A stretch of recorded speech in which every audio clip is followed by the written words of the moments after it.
Hey guys, Mystic Eve here at Center of Mystic Arts in Costa Rica. This is a place for the inner child. This is an esoteric school of art and tattoo. This is my daughter Sophie, Sophie Sparkles, the dancer. This is a school of dance, temple of dance, really.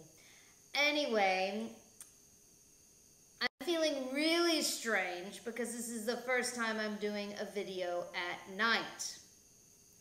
I usually do them in the morning, during the day, but there's a neighborhood being built around us as the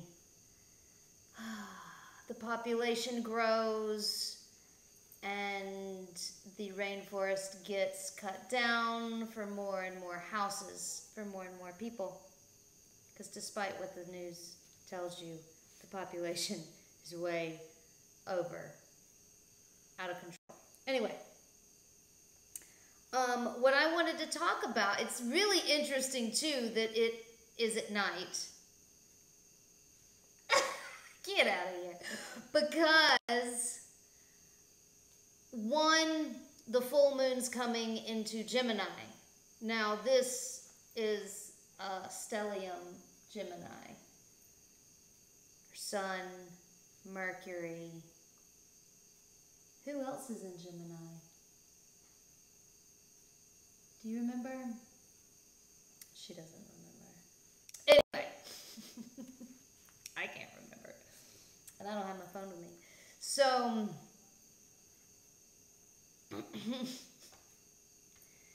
yeah, so we have a little Gemini right here. It's really interesting. The sun being in Sagittarius, which we've got the sun and the moon is what we have, right? And I've been doing a lot of work with both. And I guess the story has to start with Lilith. I was trying to figure out if I wanted to read her in the birth chart, and it was a crazy wild ride with Lilith. She's one to keep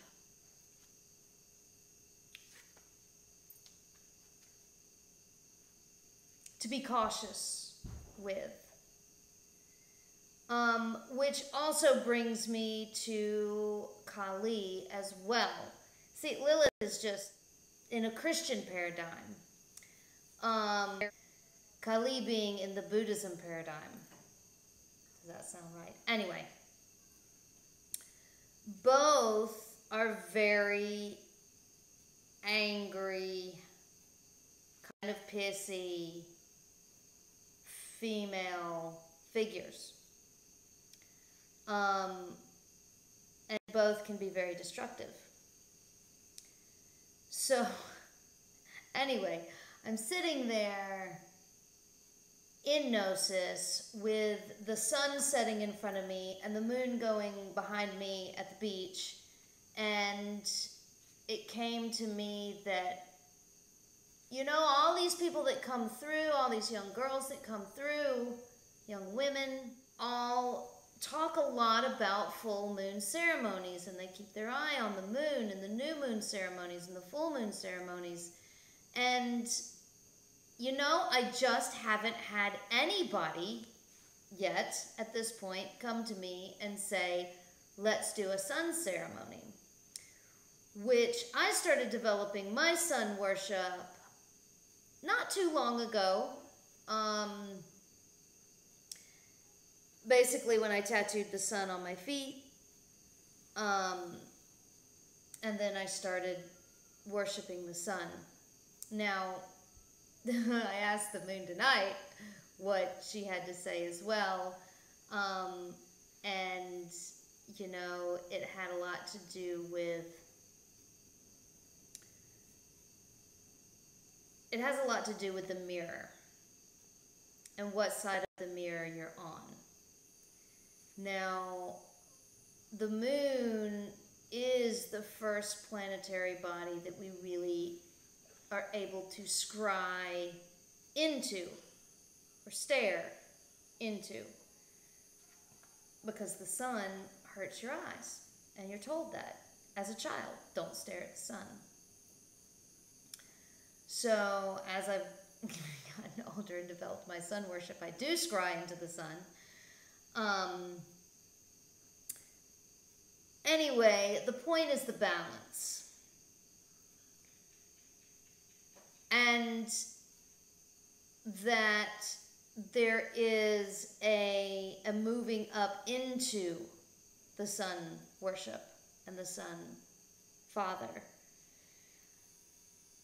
And there's a lot of daddy issues in the world today. And knowing what side of the mirror that you're on.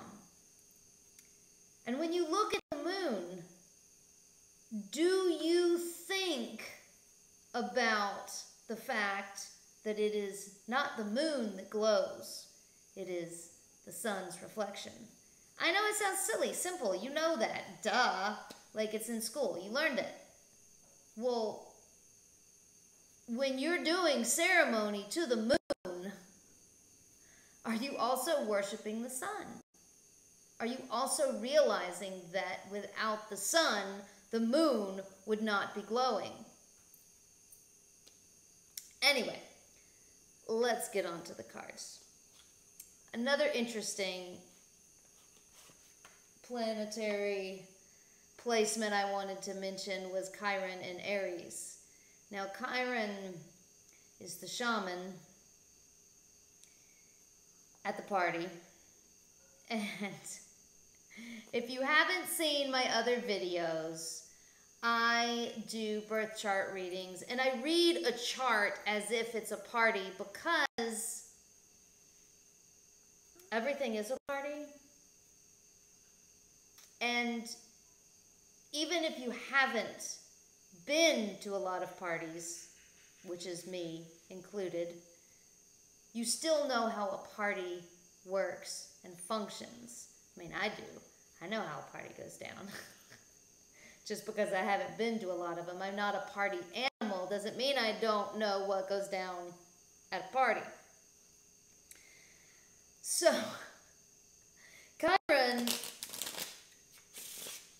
is the shaman. He's the guy that's got all the feathers and the bells that's dancing around the party, blowing smoke in people's faces, and getting you to look deep, deep, deep into your shadows, into your wounds, not just shadows, but into your wounds to heal your old wounds. He's a healer. He's, you know. And in Aries, he's a wild goat. A wild goat. Very much fire. Up in the air with those horns. Forward. He's kind of showing his ass at the party. And with this moon in Gemini, man, you know, that dualism. I'm Libra. I'm a stellium Libra, so, like, woo. I'm feeling that. And it's interesting that the sun is Sagittarius. Now, Sagittarius, you know, got the arrow, Robin Hood, the archer. Granted, they can have 1,000 different targets, but when they're focused, and that's the key, is the focus. Remember last couple of videos with King of Swords, very much mastering the mind. So let's see what the cards have to say.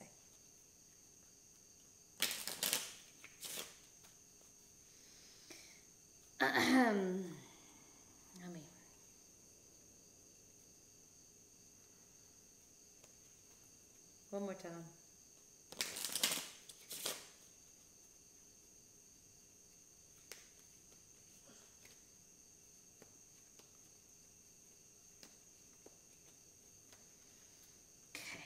Center, north, south, east, west. All right. Let's see what we got going on here. All right. Center is the 8 of Hearts. Ooh, those emotions, that water is going to move really, really fast.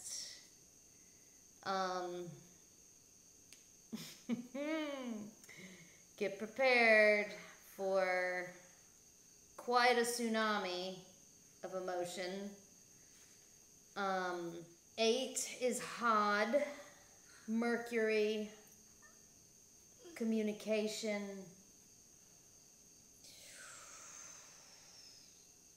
honor, glory.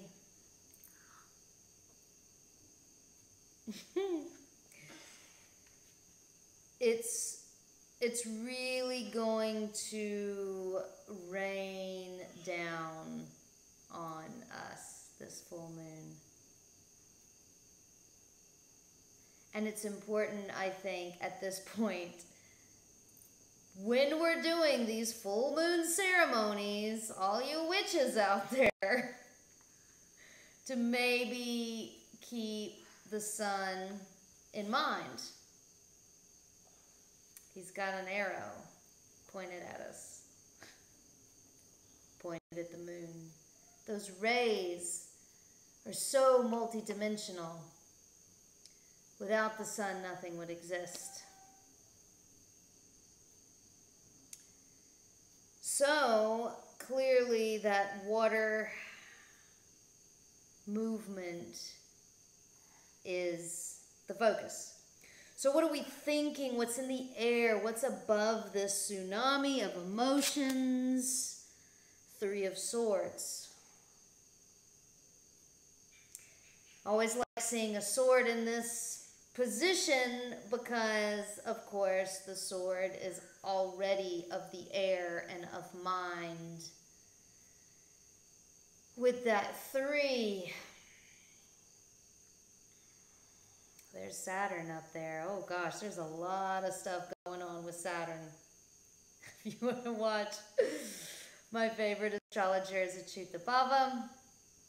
But there's a lot of others out there that's talking about a lot of Saturn energy. And I can't remember where everybody is in all their placements, but I just know that there was some Saturn energy going on. And here she is, in the 3, the Sacred Trinity. You know, the third eye. Right there. Keep it in mind. Keep that focus. You know, it's making me think of like the rings of Saturn being like the bullseye, like bringing the rings, like coming up, squeezing, and then you got the archer throwing straight through.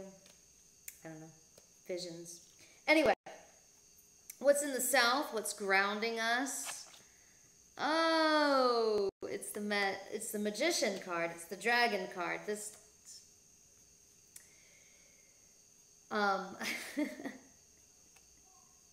What I have deemed the Magician, which is the dragon, grounded by that magic as we're doing all of these ceremonies, as we're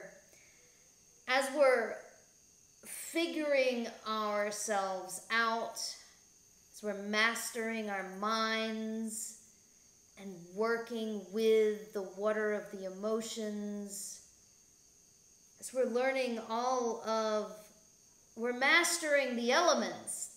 Avatar, gotta love it.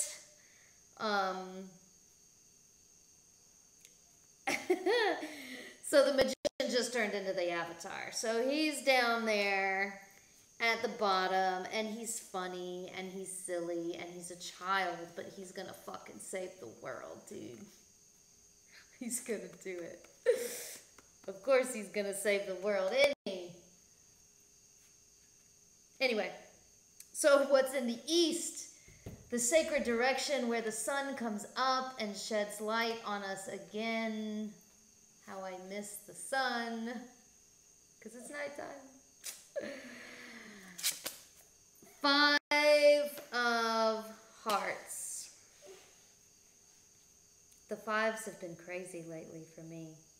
I mean, numerology has been really wild lately for me. 5 is Mars. Oh, Mars's emotions? I mean, I do talk a lot about Mars. Mars is like, what, girl? You ain't gonna talk about me? No, you're gonna talk about me. Okay.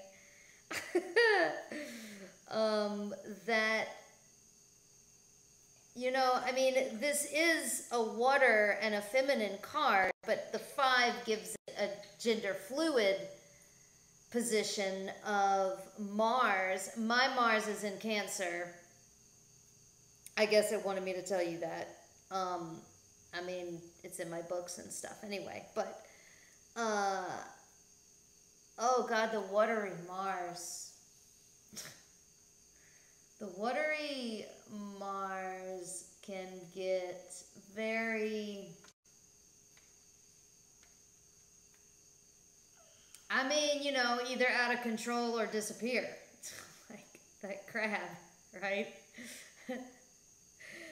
And the wave just can literally just wash that crab away, and he's gone. And you don't even know that there was a crab there. You're coming up over to shed light on the situation is interesting in that,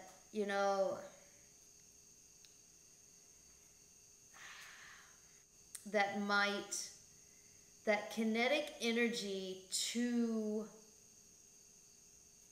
bend water. You want to learn, okay, you want to control this tsunami that's coming up in the center, this 8 of water. The force, it's going to take a lot of kinetic energy to stretch and bend and hold back. Whatever you want to do with that wave, whatever you want to do with it, push it back or hold it or let it fall on you like a waterfall, you're gonna have that massive amount of control from Mars to really, if you want to do magic with it, Avatar. That's awesome. So in the West, at the end of the day, who are we going to crawl in bed with? Ooh, the 2 of Pentacles. That Earth. The juggling. The flow arts, too, always makes me think of flow arts. And poi. Being able to do poi with any of your materialistic ventures. Jupiter's doing some crazy stuff too out there. And because a lot of times I feel things heavier than I can remember. But I know Jupiter's changing signs.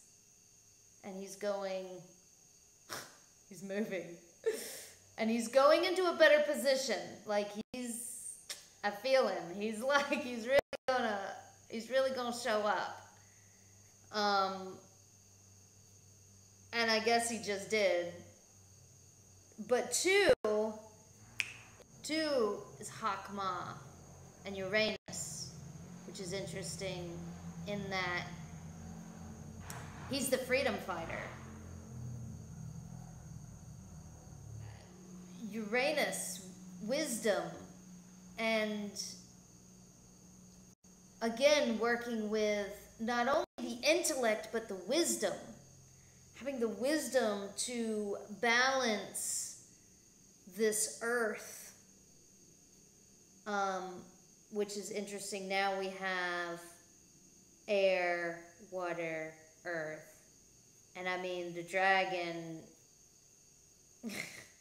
is fire, right? And wrapping it up into balancing of this, you know, you go down deep into the shadows with Chiron, and you're scraping at your old scars, and you're looking at the mirror to heal yourself. But don't forget which side of the mirror you're on. And don't forget that when facing a demon, which is the dark, so, you know, it depends on which side of the game you want to play on, but if you want to be a light warrior, well, you gotta stay focused on the light. Not that the moon isn't really fucking important either. It's the balance. It's the balance. And when you look a demon in the face, if you don't have a weapon to protect yourself from that demon, it's a possibility that you're gonna have negative whiplash. I mean, there is such thing as possession. It does happen. It's not really pretty. So, just be careful out there, all you magicians, figuring out how you want to fight, how you want to fight for life and the planet, because it's getting kind of crazy out there, y'all. I'm here watching the jungle get cut down for new houses. It's happening. So, how do we want to play the game? Hopefully I can give you some insight, and if you want to know more about me, you can check out my books, #MysticEve. They're available on Amazon. They're my journals, but they're my spiritual journals, right? And, yeah, I'm still working on them. I've only published 3 with my tattoo manual that's out there as well. We're on Patreon if you want to help support us, and there's some cool perks for Patreons. And so much gratitude for your patience and how slowly I talk. I'm not as fast as all those YouTube amazing speakers. So, again, thank you in love and light. And don't forget the lube. Ciao. Ciao.